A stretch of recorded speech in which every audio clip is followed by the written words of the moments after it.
मेरा नाम आरव है। मैं बेरोजगारी की मार झेल रहा था। घर में बीमार माँ और एक छोटी बहन थी जिनकी जिम्मेदारी मेरे कंधों पर थी। नौकरी की तलाश में दर बदर भटकता रहा, लेकिन हर दरवाजा बंद मिला। गर्मी के उस दिन जब आखिरी उम्मीद भी छिन गई, मैं पसीने में भीगा हुआ एक पेड़ की छांव में जा खड़ा हुआ। तभी एक आलीशान गाड़ी मेरे सामने रुकी और उसमें से एक औरत उतरी। करीब 40-45 की उम्र, गुलाबी सूट में, गोरी चमड़ी, सोने की चूड़ियां और ऐसा तेज जैसे कोई रानी उतर आई हो। उसने मेरे हाथ में ठंडे पानी की बोतल थमाई और बोली, तुम बहुत परेशान लग रहे हो। मैं हैरान था। इतनी अमीर औरत मुझ जैसे गरीब लड़के से क्यों बात कर रही थी? बातचीत के दौरान उसने मुझे एक लिफाफा थमाया जिसमें लाखों के नोट थे। मैं चौंक गया। उसने कहा, अगर तुम चाहो तो ये सब तुम्हारे हो सकते हैं। बस एक छोटी सी रात की डील करनी होगी। मैंने घबराकर पूछा, कैसी डील? वो मुस्कुराई। मेरी बेटी की कल सालगिरह है। वो जवान है, खूबसूरत है और उसे तुम्हारे जैसे लड़कों में दिलचस्पी है। मैं चाहती हूं कि तुम उसे एक यादगार रात दो। बदले में 10 लाख मिलेंगे। मेरे पांव कांप गए। एक माँ अपनी बेटी को एक रात के लिए सौंप रही थी और मुझे खरीदना चाह रही थी। लेकिन मेरी मजबूरी और परिवार की हालत मेरे सामने थी। बहुत सोचने के बाद मैं मान गया। अंदर से मैं खुद से नफरत कर रहा था, लेकिन हालात ने मुझे झुका दिया। अगली रात मैं उसके महल जैसे घर पहुंचा। लड़की पूरी तरह होश में थी। 22-23 की, पढ़ी लिखी, बेहद खूबसूरत।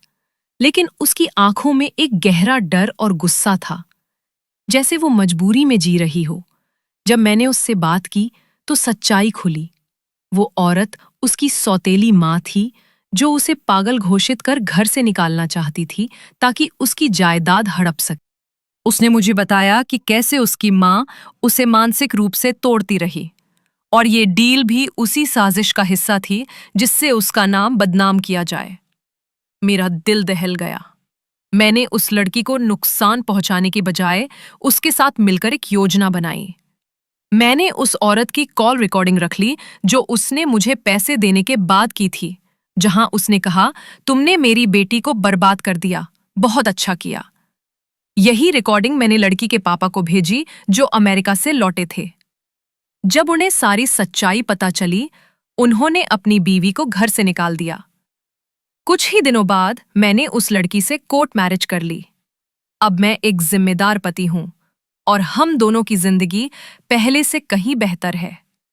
कभी जो रात लालच का सौदा लग रही थी, वही मेरी जिंदगी की सबसे बड़ी सच्चाई बन गई। सायरा से शादी के बाद आरव की जिंदगी ने एक नया मोड़ लिया। लेकिन ये मोड़ सीधा नहीं था। ये मोहब्बत, वासना और छुपे रहस्यों से भरा एक भूल भुलैया था, जहां हर रात एक नई परत खुलती थी। पहले तो उनका रिश्ता उस पहली रात की आग में सुलगता रहा, जब सायरा नीली साटन की नाइटी में उसके सामने आई और पहली बार खुद को उसकी बाहों में नहीं बल्कि उसके ऊपर पाया। उसकी आंखों में अब दर्द नहीं, नियंत्रण की ललक थी। वो आरव की कलाई में रेशमी रिबन बांधती, उसे पलंग से बांधकर धीमे से कहती, अब तुम मेरी मर्जी से चलोगे। और आरव भी उसकी आग में जलना पसंद करता गया। उनकी वासना अब हदें नहीं जानती थी। सायरा की चाह अब सिर्फ स्पर्श नहीं, अधिकार और आधिपत्य की थी। वो उसे जकड़ती, सवाल करती, आदेश देती और हर उत्तर उसकी सांसों में ढल जाता। लेकिन इसी दौरान सायरा ने अपने अंदर की शिकारी को भी बाहर निकालना शुरू किया। जब उसने बताया कि उसकी सौतेली माँ अब भी उसकी जायदाद पर नजर गड़ाए बैठी है और इस बार उन्हें ही अपनी ढाल बनाकर वार करने की योजना बना रही है, तब सायरा ने आरव को साथ लेकर एक झूठा अफेयर रचाया, जिसे उसकी माँ ने खुद अपने कैमरे में कैद किया, ये सोचकर कि वो सबूत जुटा रही है। लेकिन असल में वो खुद एक रचे गए नाटक में मोहरा बन चुकी थी। अब वही वीडियो सायरा के पास था और वो अपनी माँ को उसी की चाल में उलझाकर खत्म करने को तैयार थी। आरव, जो कभी मुफलिसी में पेड़ की छांव ढूंढता था, अब एक ऐसी औरत के साथ जी रहा था जो उसकी हर सांस पर हुकूमत करती थी। वो कभी उसकी प्रेमिका, कभी उसकी मालकिन और कभी उसकी हमराज बनकर बिस्तर से लेकर दुनिया तक हर खेल उसकी मर्जी से चलाती थी। और आरव अब समझ नहीं पा रहा था कि वो प्यार में डूब रहा है या उसकी आग में धीरे धीरे जलकर नया आकार ले रहा है। अब हर दिन सायरा और आरव की दुनिया एक नए पर्दे से गुजरती, जहां मोहब्बत की मिठास और वासना की तीव्रता दोनों एक दूसरे से टकराकर कुछ ऐसा रचते जो ना नॉर्मल था ना आसान। सायरा की पकड़ अब सिर्फ जिस्म तक सीमित नहीं थी, वो आरव के मन में घर कर चुकी थी। उसकी सोच, उसके निर्णय, उसकी आदतें अब सायरा के इशारों पर झुकने लगे थे। वो उसके कपड़े चुनती, उसके शब्द गढ़ती और यहां तक कि ऑफिस में किससे मिले ये तक तय करने लगी। और आरव, उसने विरोध नहीं किया, बल्कि उस नियंत्रण में एक अजीब सी शांति मिलने लगी थी, जैसे किसी रोशनी से थके हुए इंसान को अंधेरे की आदत पड़ जाए। बिस्तर पर अब वो सिर्फ प्रेमी नहीं, एक समर्पित सेवक था। सायरा के हर हुक्म में उसे लज्जा नहीं, गर्व महसूस होता था जब वो उसके कान में फुसफुसा कर कहती, तू मेरा है, पूरा का पूरा, बिना सवाल, बिना शर्त। एक रात जब शहर में तूफान आया, बिजली गुल हो गई और खिड़कियों से हवाएं पर्दे उड़ा रही थीं, उसी अंधेरे में सायरा ने एक नया खेल शुरू किया। उसने आरव की आंखों पर काली पट्टी बांधी और धीमे धीमे उसकी सांसों की दिशा बदलने लगी। वो उसे स्पर्शों से पहचानने को कहती, आवाजों से उसकी मौजूदगी को महसूस करने का आदेश देती। वो खेल सिर्फ देह का नहीं था, वो उसकी चेतना को बांध रही थी, उसकी सोच को मोड़ रही थी, जैसे कह रही हो, अगर तू मुझे देख नहीं सकता तो क्या अब भी मेरा गुलाम रहेगा? और आरव हर बार हां कहता, गहरी सांसों और टूटती आवाजों के बीच। इसी बीच उनकी साजिशें भी परवान चढ़ रही थीं। सायरा ने अपनी सौतेली मां को पूरी तरह फंसा लिया था। जाली अफेयर के वीडियो, झूठी कॉल्स और लीगल पेपर्स की अदला बदली में अब जायदाद का पूरा नियंत्रण उसके पास आने वाला था। मगर एक रात आरव ने पूछा, अब जब सब तुम्हारे पास है, क्या तुम मुझे छोड़ दोगी? सायरा मुस्कुराई, उसके चेहरे को अपनी उंगलियों से छुआ और धीमे से बोली, नहीं आरव, तुम्हें छोड़ना नहीं, तुम्हें पूरी तरह अपना बनाना है। जिस दिन तू खुद से भी ज्यादा मेरा हो जाएगा, उस दिन मैं तुझसे तेरी आजादी भी छीन लूंगी और तू मुस्कुराकर मुझे सौंप देगा।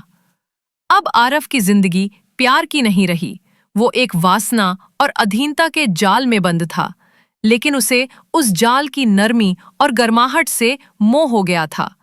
हर रात सायरा की बाहों में घुलते हुए वो सोचता, मैंने नौकरी की तलाश में जो सौदा किया था वो सौदा नहीं, किसी देवी का बुलावा था, जिसने मुझे पहले खरीदा, फिर ढाला और अब मुझे खुद में पिघलाकर नया बना दिया।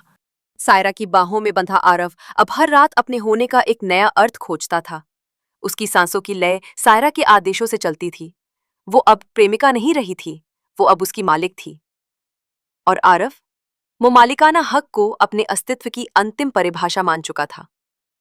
एक सुबह जब आरव अभी तक बिस्तर में पड़े अपनी आंखों पर पड़ी पट्टी की गीली गर्माहट को महसूस कर रहा था, सायरा उसके कान में फुसफुसाई, मैं तुम्हें अब सिर्फ प्रेम नहीं, पहचान भी दूंगी। आरव ने हौले से पूछा, क्या मतलब? सायरा ने उसे एक कागज थमाया, लीगल डॉक्यूमेंट, जिसमें लिखा था, मैं आरव शर्मा अपनी मर्जी से खुद को सायरा मलिक की परमानेंट पर्सनल प्रॉपर्टी घोषित करता हूं। मैं अब कोई स्वतंत्र व्यक्ति नहीं, बल्कि उसका अधीन सेवक हूं, और मेरी देह, मेरी सोच, मेरी कमाई और मेरी इच्छाएं सब उसकी होंगी जब तक मेरी सांसें चलती हैं। आरव कांप उठा, लेकिन उसकी आंखों में भय नहीं था, बस एक तीव्रता थी। उसने दस्तखत कर दिए। सायरा ने उसके माथे पर चूमा और कहा, अब तू मेरा है, कानूनी तौर पर भी। अब कोई तुझे मुझसे अलग नहीं कर सकता, यहां तक कि तू खुद भी नहीं। सायरा का अगला कदम और भी घातक था। उसने आरव को एक कंट्रोल कॉलर पहनाया। सोने की परत चढ़ा एक पतला सा बंधन, जो दिखता तो एक आकर्षक गहना था, लेकिन उसमें लगे चिप से वो आरव की हर लोकेशन, हर हार्ट बीट और यहां तक कि माइक्रो रिएक्शन भी ट्रैक कर सकती थी। सायरा ने उसे एक डिवाइस के जरिए कनेक्ट किया, जिससे वो उसके मूड का विश्लेषण कर सकती थी। खुशी, डर, उत्तेजना, पश्चाताप, सब। आरव अब केवल उसकी बाहों में ही नहीं, उसकी टेक्नोलॉजी में भी कैद था। वो कभी उसे लंबा नाइट टाउन पहनाकर पार्टी में ले जाती और सबके सामने उसके गले में बंधी चेन खींच कर कहती, देखो, ये मेरा है, मेरे स्पर्श से बना हुआ। और लोग वो सिर्फ मुस्कुराते, जैसे कोई एक्सक्लूसिव लव प्ले देख रहे हों। लेकिन उस रात जब आरव अकेले में रो पड़ा, सायरा ने उसे गोद में लिया, उसके आंसू पोंछे और बोली, ये आंसू, ये भी मेरे हैं, और इनसे मैं एक नया रंग रचूंगी। विद्रोह की चिंगारी कुछ महीनों बाद आरव के अंदर एक हल्का सा सवाल उगाया, क्या मैं अब खुद हूं भी, या बस उसका विस्तार? उसने एक मनोवैज्ञानिक से मिलने की कोशिश की, छुपकर, लेकिन कॉलर की लोकेशन ने सब उगल दिया।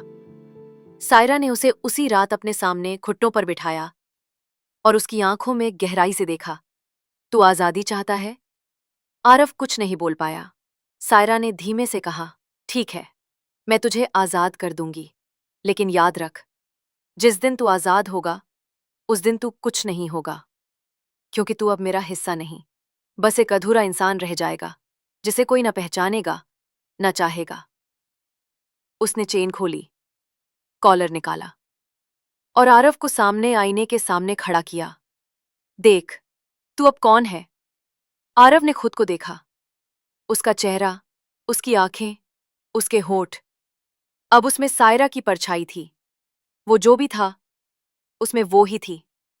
और फिर उसने चुपचाप वो कॉलर खुद से दोबारा पहन लिया। मुझे खुद नहीं चाहिए, मुझे तेरा होना चाहिए। सायरा की आंखों में पहली बार आंसू थे, लेकिन वो खुशी के थे, एक शिकारी की जीत के। अंतिम रूपांतरण। अब आरव ने अपनी पुरानी पहचान छोड़ दी थी। उसने अपना नाम बदलवाया, आरव नहीं, सायरा का। नया पासपोर्ट, नया दस्तावेज, नया जीवन। लोग अब उसे पहचानते थे, वो जो अपनी बीवी की मिल्कियत है, उसका प्यार नहीं, उसकी जागीर। लेकिन वो खुश था, क्योंकि उसकी आत्मा अब स्वतंत्र नहीं, सायरा में घुली हुई थी, जहां प्यार, नियंत्रण और आत्मसमर्पण एक हो चुके थे। मैंने जिंदगी से आजादी मांगी थी, उसने मुझे गुलामी दी, सोने की, स्नेह की और सत्ता की। और अब मैं उसे छोड़ नहीं सकता, क्योंकि उसने मुझे मुझसे भी ज्यादा अच्छा बना दिया है। तो दोस्तों, कैसी लगी आपको ये कहानी? वीडियो अच्छी लगी हो तो लाइक करें, शेयर करें, चैनल को सब्सक्राइब जरूर करें। तो मिलते हैं फिर से एक और नई दिलचस्प कहानी के साथ। तब तक के लिए गुड बाय।